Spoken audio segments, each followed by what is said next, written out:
speed of light is defined as 299,792,458 meters per second.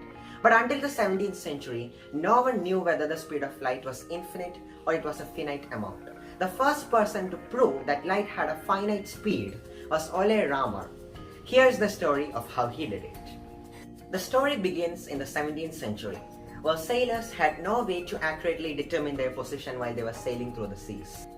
In order to accurately know their position, they need to know both the latitude and longitude.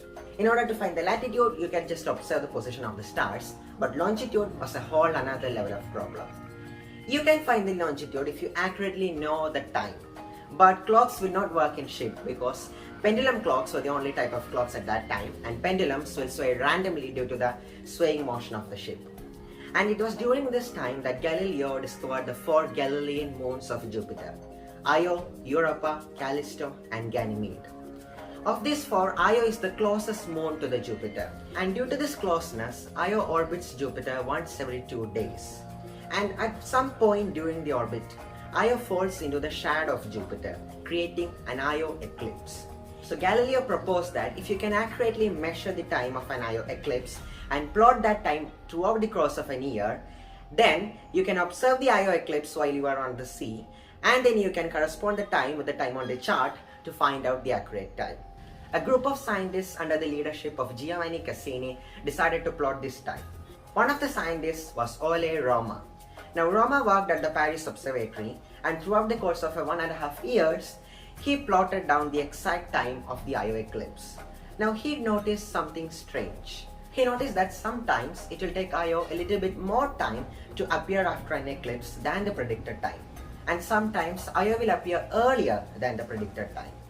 Why was this happening? Due to this, the time between each eclipse increased and decreased throughout the year. Now Rømer was confused as why this was happening, because the speeds of celestial bodies does not randomly change. And that's when it clicked. This is because of the fact that speed of light is finite. Here's how that works. Imagine that the Earth and Jupiter are on the same side of the Sun. Now the light from the Sun goes to Jupiter, reflects off Io, and hits Earth. Now imagine that Earth is on the opposite side of Sun as Jupiter. Light from the Sun will hit Io and will need to travel a longer distance in order to reach Earth. How much longer? The extra distance will be equal to the diameter of Earth's orbit. And this is the delay. During the months when Earth is on the opposite side of the Sun as Jupiter, Io will take more time to come out of the eclipse because the distance is larger. Rømer calculated this difference as 22 minutes. And on 22 November 1676, Rømer announced to the Royal Academy of Science that 22 minutes is the time that is required by light to travel a distance that is equal to the diameter of Earth.